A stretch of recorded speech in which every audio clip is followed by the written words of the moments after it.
warahmatullahi wabarakatuh.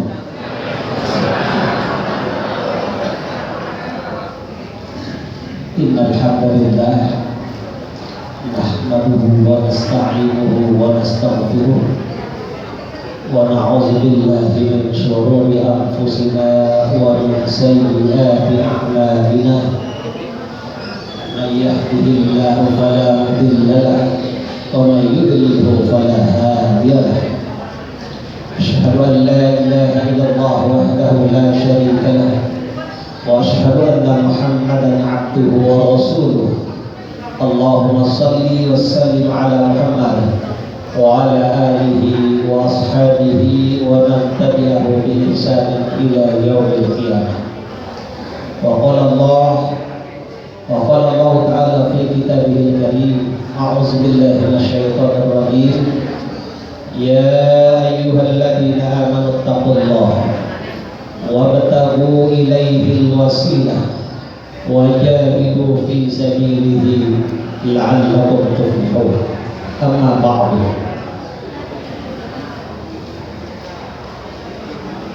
Ma'asyiral muslimin rahimakumullah. Alhamdulillah, pagi hari ini Allah berkenan mempertemukan kita dalam satu majelis ilmu. Mudah-mudahan kehadiran kita semua diberkahi Allah Subhanahu wa taala. Amin. Untuk itu marilah kita senantiasa bersyukur kepada Allah Subhanahu wa taala yang telah berkenan memberikan karunia dan hidayahnya kepada segenap kaum muslimin, sehingga kita bisa dan diberikan kemampuan untuk berpegang teguh kepada syariat Islam, kepada syariat yang telah diturunkan oleh Allah Subhanahu wa taala. Jika Allah tidak memberikan kita hidayah dan karunia, mungkin kita menjadi orang-orang yang tersesat, menjadi orang-orang musyrik, menjadi orang-orang kafir. Karena itu bersyukurlah kita telah dipilih menjadi orang Islam. Karena menjadi orang Islam itu menjadi manusia terhormat. Karena dinyatakan dalam Al-Quran surat Al-Fatihah bahwa Islam ini hanya diikuti oleh orang-orang yang mendapatkan karunia dari Allah Subhanahu wa taala. Dan manusia yang mendapatkan karunia dari Allah di muka bumi ini tidak banyak jumlahnya. Diperkirakan manusia di bumi sekarang ini, penghuni alam semesta ini, dihuni oleh sekitar 7 miliar manusia. Dan hanya sekitar 1,5 miliar saja yang beragama Islam. Jadi manusia yang mendapatkan karunia Allah sekarang ini itu minoritas di seluruh dunia. Mayoritas adalah orang-orang kafir, orang musyrik, orang tidak beragama. Maka kita patut bersyukur kepada Allah Subhanahu wa taala menjadi orang-orang yang mendapatkan karunia Allah. Ihdinas siratal mustaqim, siratal ladzina an'amta 'alaihim ghairil maghdubi 'alaihim waladdallin. Salawat dan salam kepada Nabi Muhammad sallallahu alaihi wasallam yang telah diutus oleh Allah menjadi rasul, menjadi nabi, menjadi juru bicara Allah untuk menyampaikan kebenaran Islam, memberikan petunjuk kepada manusia jalan mana yang harus diikuti dan jalan mana yang harus dijauhi atau dihindari. Diutuslah Nabi Muhammad. Kenapa Nabi Muhammad berupa manusia yang diutus, bukan berupa malaikat? Karena jika malaikat yang diutus untuk menyampaikan Islam ini, kita manusia tidak akan bisa mengikutinya karena kita berbeda jenis. Manusia tidak bisa mengikuti malaikat. Oleh karena itu diutuslah seorang manusia manusia paling mulia, manusia yang dijadikan sebagai manusia ideal, manusia contoh, uswah hasanah. Tidak ada lagi manusia yang lebih baik dari Nabi Muhammad SAW. Karena itu bersyukur kita menjadi pengikut Nabi Muhammad SAW. Bapak Ibu yang dirahmati Allah, untuk pertama kalinya saya hadir di Masjid Al-Furqan, dan juga ini hari pertama saya keluar dari Yogyakarta memberikan ceramah setelah hampir 2 tahun ini libur selama Covid. Ya, 2 tahun saya tidak pernah keluar. Biasanya keluar ke Sumatera, ke Sulawesi, kemana-mana. Masya Allah, ini hari pertama saya dalam keadaan sehat, bisa berjumpa dengan Bapak Ibu sekalian. Sekali lagi mudah-mudahan pertemuan kita ini pertemuan yang diberkahi oleh Allah Subhanahu wa Ta'ala. Hari-hari sekarang hampir saja kita akan memasuki bulan yang sangat mulia, bulan pertaubatan, yaitu bulan suci Ramadan. Salah satu di antara ciri orang beriman itu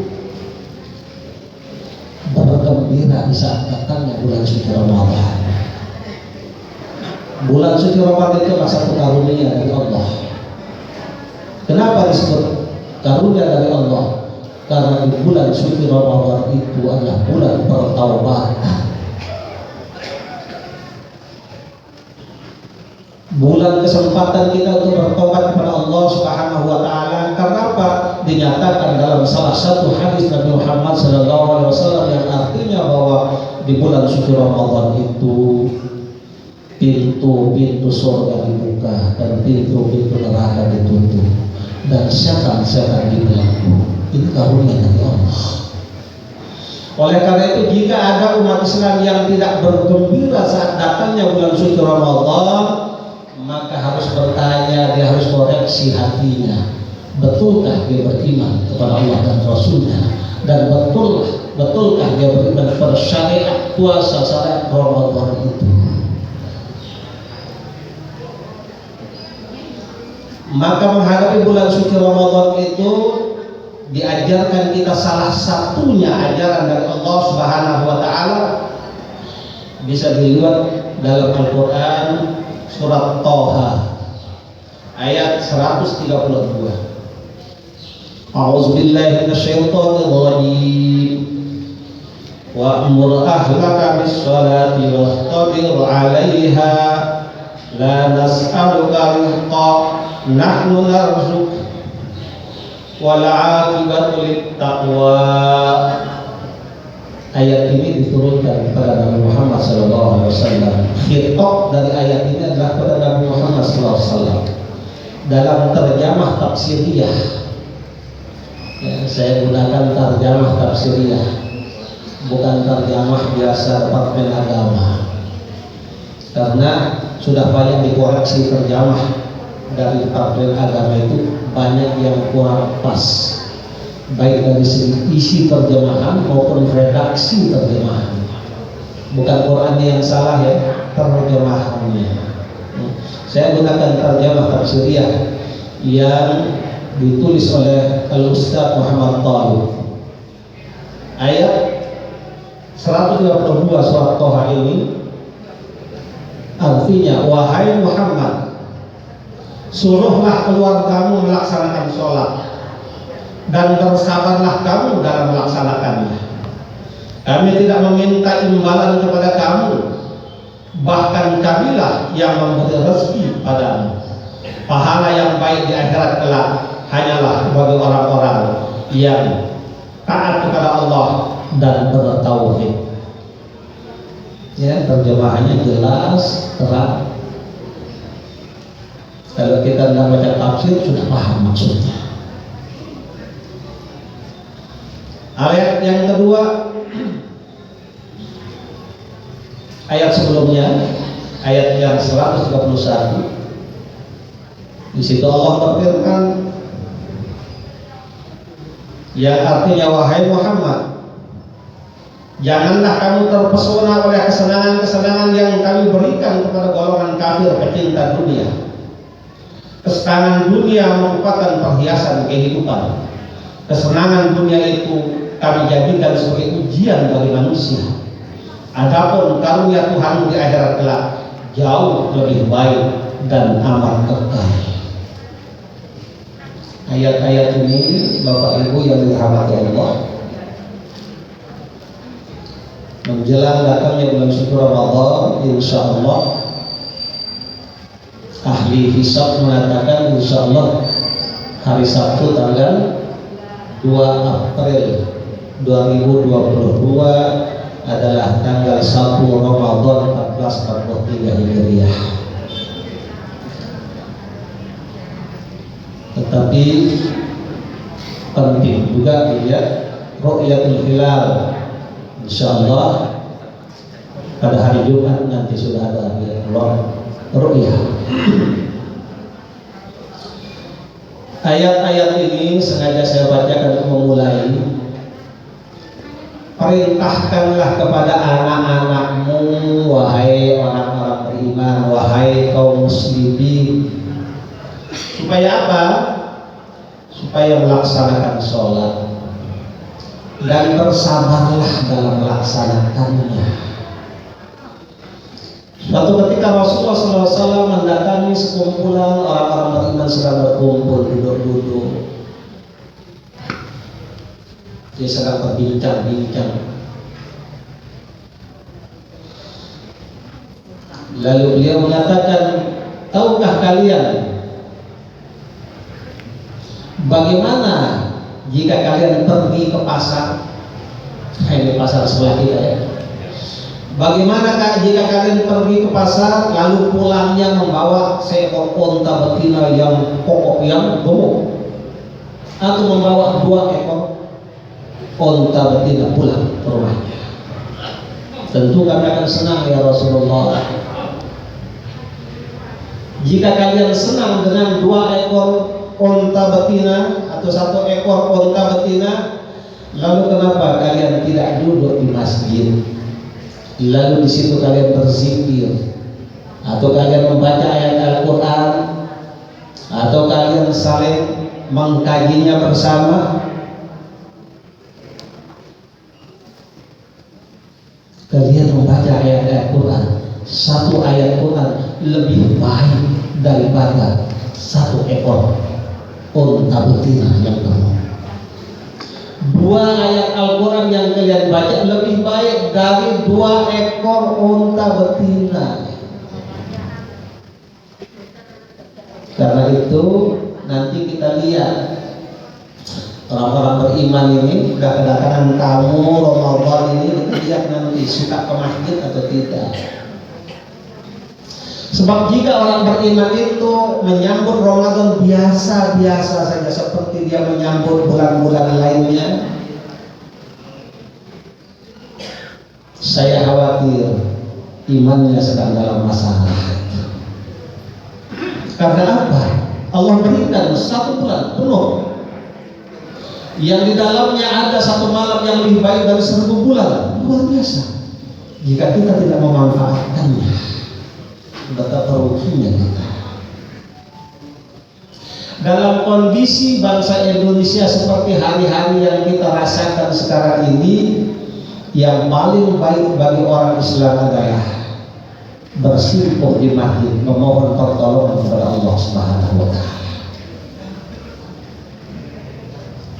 Tapi coba lihat masjid-masjid kita sekarang, subuhnya beberapa orang, sholat zuhurnya asar. Kenapa?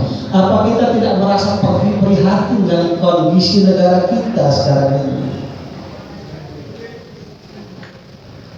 Betapa pentingnya eksistensi umat Islam yang memohon kepada Allah. Ketika manusia-manusia lain itu tidak peduli dengan Allah, tidak peduli dengan agamanya, umat Islam tidak boleh ikut dengan mereka. Kata ayat yang kita bacakan tadi, jangan kamu terpesona oleh kesenangan-kesenangan yang kami berikan kepada orang-orang kafir, para pencinta dunia itu. Yang terpesona. Kita ini umat Islam masih saja bangga berteman dengan orang-orang yang tidak peduli dengan Allah, yang tidak peduli dengan agamanya. Jangan terpesona kata Allah. Mari kita terpesona dengan Islam. Kita bangga dengan Islam. Kita komitmen dengan keyakinan kita tentang Islam ini. Jika kita ingin selamat dunia dan akhirat, maka amalkanlah ajaran Islam. Amalkan ajaran Islam. Amalkan syariat Islam. Ayat yang kita baca tadi dalam surat Al-Maidah ayat 35. Ya ayyuhalladzina amanu taqullaha wabtaghu ilaihil wasilah. Wahai orang-orang yang beriman, taatlah kepada Allah. Wabtaghu ilaihil wasilah, senantiasalah kalian menempuh wasilah-wasilah, jalan-jalan yang akan mendekatkan dirimu kepada Allah Subhanahu wa taala. Wajahidu fi sabilihi, dan hendaklah kalian berjuang, berjihad untuk membela Islam. La'allakum tuflihun, niscaya kalian akan beruntung. Coba kita tadabbur ayat ini Bapak Ibu. Saya ini kan berbicara di hadapan orang Islam, ya, Bapak Ibu yang agamanya Islam. Saya tidak khawatir menyampaikan ayat semacam ini, tidak khawatir dituduh radikal kan? Apa kalau saya menyampaikan ayat kayak begini, lalu nanti Bapak Ibu akan menuduh saya radikal? Kalau itu yang terjadi, itu malah petaka bagi manusia di dunia ini.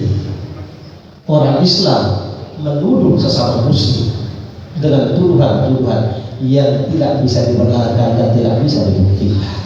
Ya, kita kembali kepada ayatnya tadi. Wabtaghu ilaihil wasilah, tempuhlah jalan-jalan yang akan mendekatkan kamu kepada Allah. Dan berjuanglah untuk membela Islam. Niscaya kalian akan beruntung.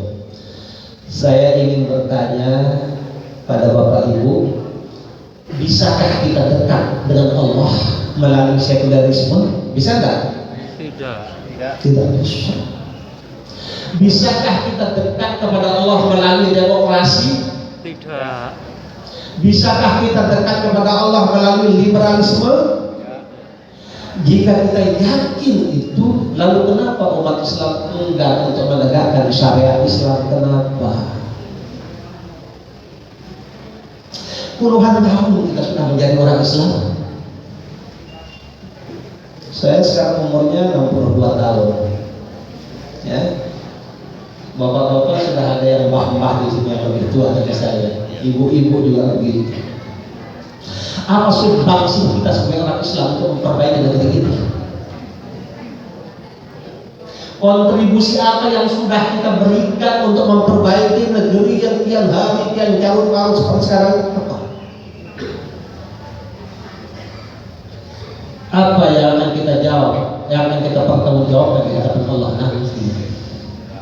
Kalian mayoritas di Indonesia yang sudah merdeka 76 tahun ini, lalu kenapa syariatku tidak bisa berlaku di negeri kalian yang mayoritas? Bahkan kalian merasa tertindas, merasa tersingkirkan, merasa dianiaya. Kenapa?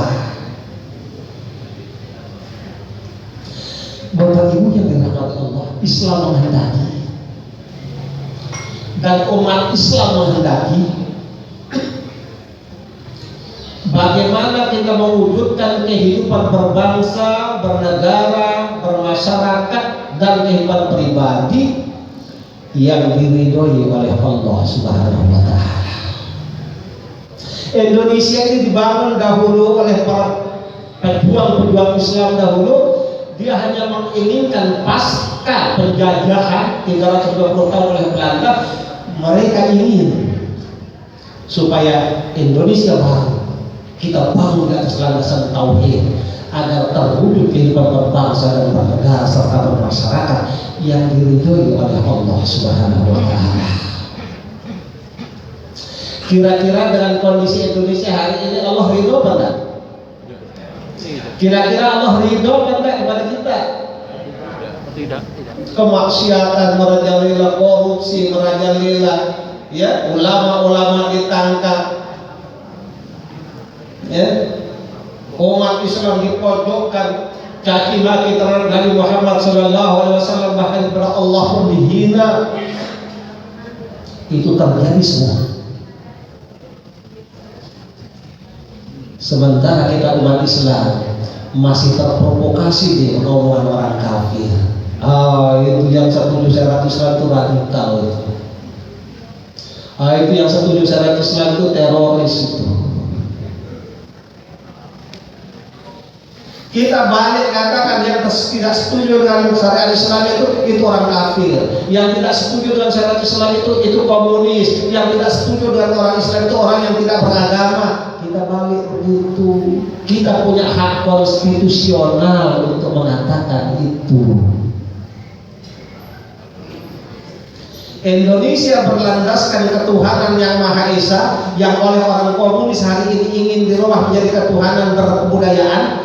Kata Muhammad Hatta, wakil presiden pertama, beliau mengatakan ketuhanan yang Maha Esa yang menjadi sila pertama dalam Pancasila dan menjadi dasar negara Republik Indonesia. Saya termasuk yang mengusulkan perubahannya dari ketuhanan dengan kewajiban menjalankan syarat Islam bagi pemeluk-pemeluknya dalam Piagam Jakarta. Saya termasuk yang mengusulkan. Ketika itu kami memahami sepenuhnya bahwa ketuhanan yang Maha Esa tidak bisa dimaknai lain kecuali tauhid kepada Allah Subhanahu wa taala. Jadi umat Islam harus paham betul, jangan mau ditakut-takuti. Itu anti NKRI, itu anti Pancasila, tidak. Orang yang Pancasilais sejati adalah orang yang setuju agar